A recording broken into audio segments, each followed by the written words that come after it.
welcome to episode 62 of Influence and Growth Mastery podcast.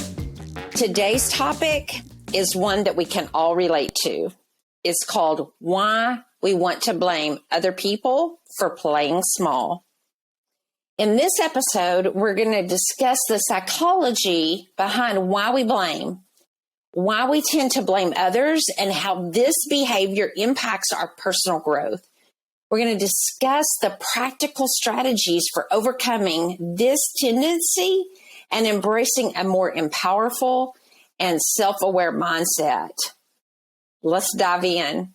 Okay, the psychology of blame, it can be traced all the way back to our primal instincts. Yes, our ancestors are to blame because they relied upon this blame game, if you will, as a defense mechanism to protect themselves from potential harm. Now, if we fast forward to today, we still use this blame game to shield ourselves from all of the discomfort that we feel, the pain, embarrassment, failure, all these things. We still use the blame game in today's society. However, the instinctual result or response can often hold us back. And I'm going to say it does hold us back. It can, it will, it does hold us back and prevent us from reaching our true potential to whatever it is that we're trying to do.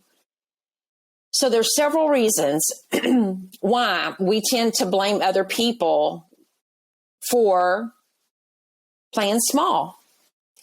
Let's talk about what some of those reasons or what some of the most common ones are. Fear of failure. I've talked about this on another podcast, but fear of failure. We blame other people for failing. Blaming others, it allows us to sidestep the pain, the reality that we have felt and not lived up to whose expectations? Our own expectations. This fear of failure keeps us stuck in a cycle of playing small and avoiding risk. So I know you guys know that. We blame other people for the things that we don't do because we fear we're going to fail. I hear it all the time from the grandkids. Another one is low self-esteem. And I'm not just talking to you guys. I just got finished recording another podcast where I was interviewing someone and we were talking about energy. And man, I could put some of that podcast into this podcast, but low self-esteem. I won't even go there because it'll take us too long to get through this one. But low self-esteem. When we don't believe in ourselves, it is easier to say or use the excuse or blame external factors. This can provide a temporary sense of relief.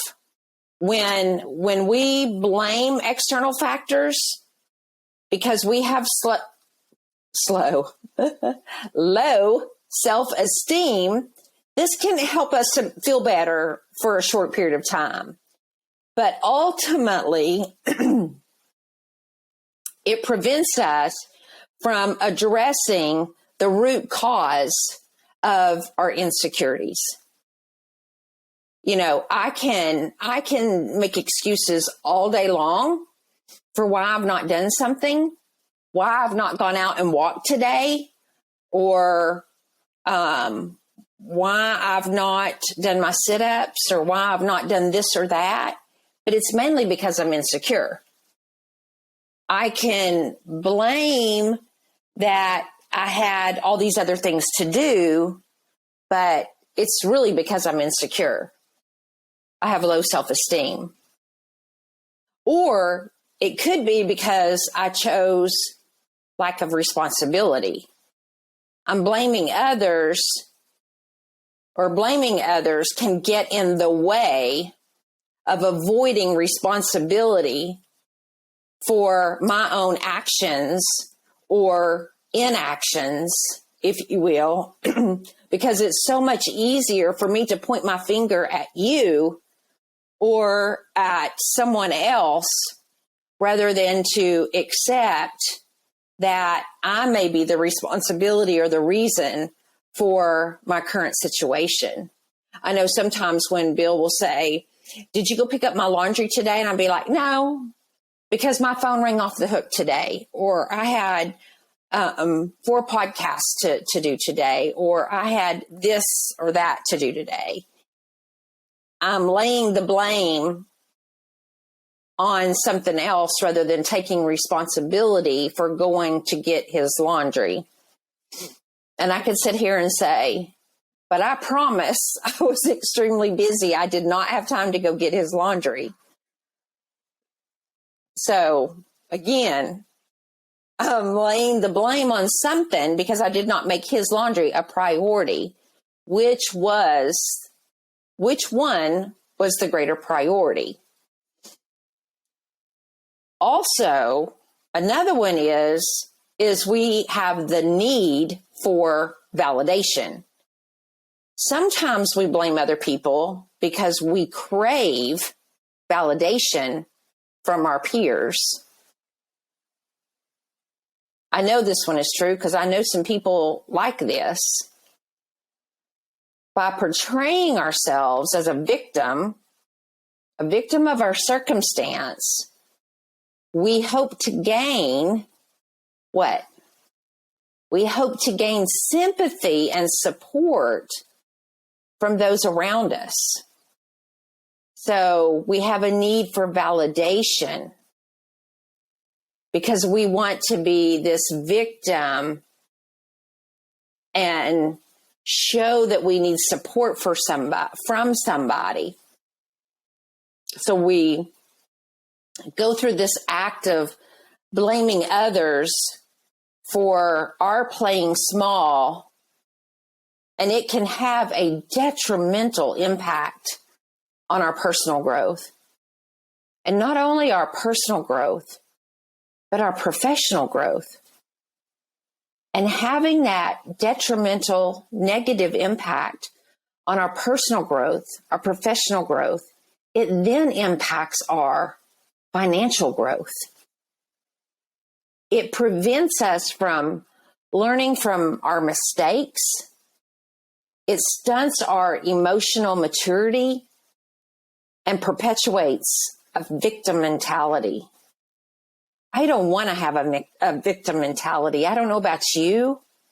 I don't want to be known as a victim. I don't want people saying she has a victim mentality. I want people saying she has a mindset of success.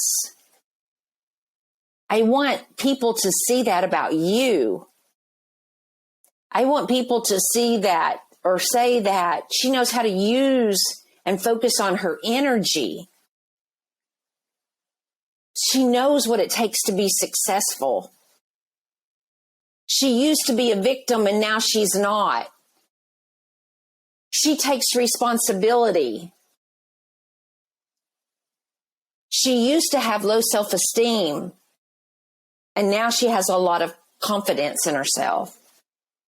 She used to be afraid of failure and now she takes risk. That's what I want people to say about you. That's what I want people to say about me. Practicing self-awareness. Become more aware allows you to recognize when you fall into that blame trap. We can identify the patterns and the work on changing them by paying attention to our thoughts and our emotions. When we work to pay attention to what's going on up here and here, we practice that self-awareness, we will not fall into that blame game, to that trap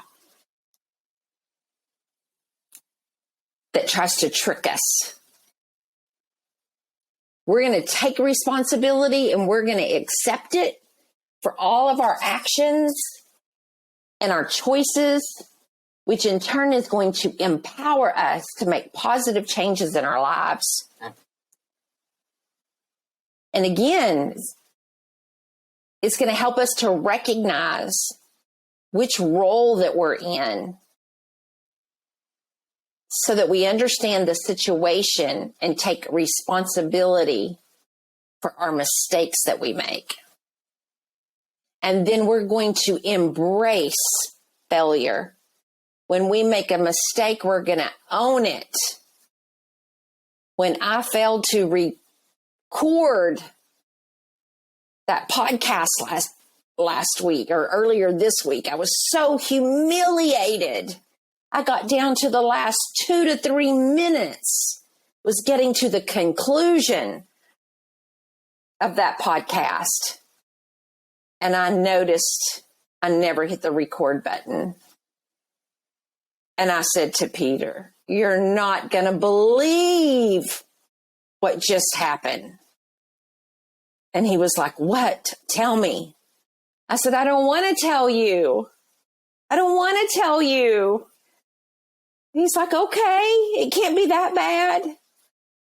I said, "It's so embarrassing. It's humiliating. We're not recording. We're not recording this podcast. And we just finished and it was so good." He's like, "It's okay. We'll redo it." Oh my goodness. I had to own that mistake, that failure. But it was okay. We redid it yesterday and it was still good. I don't know if it was as good as the first one because I knew how the conversation was going to go, but it was still okay. I owned it. I owned it. And it was an essential part of my growth. And we're laughing about it today. I'm still laughing about it. I hated it, but I'm still laughing about it. I grew from it. And now I check that record button multiple times since Monday or Tuesday, whatever day that was. It was Monday or Tuesday. But every day since then, I've recorded multiple podcasts. And I can't tell you how many times I've glanced down at that record button. I don't know if I'll ever make that mistake again. But if I do, it's okay. I'm going to own it and I'm going to learn from it. So let's cultivate self-compassion. Practice self-compassion. It helps us treat ourselves with kindness, understanding, and patience. And that's what I had to have when I messed up so big. When we are gentle with ourselves, it becomes so much easier to accept our shortcomings and take responsibility for our actions without getting stuck in a cycle of blame and self-pity. Yes, have self-compassion for yourself. I want to treat myself with kindness and understanding and patience and love. Love myself. I'm finding out who I am. I've never loved myself like I love myself today. I don't know why, but I do. And I want you to love yourself too. And in conclusion, blaming others for playing small is just natural human instinct. But it can hold you back from reaching true potential. But by understanding the reasons behind the behavior, we can begin to break that cycle and embrace more empowerment and self-aware mindset. Isn't that powerful? You can break that cycle of what has been holding you back. To me, that is so powerful. When you remember to practice self-awareness and you take responsibility, you embrace failure as a learning opportunity, and you cultivate self-compassion, which are all vital steps to overcoming the blame game, you're going to unlock potential like you have never seen before. You're going to start seeing things happen in your life that you've never seen before. When you start realizing who you are, you're going to start seeing things happen like you've never seen before. You wait and see. Thank you so much. Thank you so much for joining today's episode on Influence and Growth Mastery. I hope that you found this topic insightful and that you'll take these strategies to heart and that you're going to work on your personal growth. We talk about professional growth all the time, but working on your personal growth sets you up for professional growth and then financial growth. It takes all of them to be successful. And if you enjoyed this podcast, please don't forget to subscribe and share it with your friends. Until next time, my friends, be kind to yourself. Take responsibility for your actions. Continue to grow and continue to thrive. I love you, and I'll see you again soon. Bye.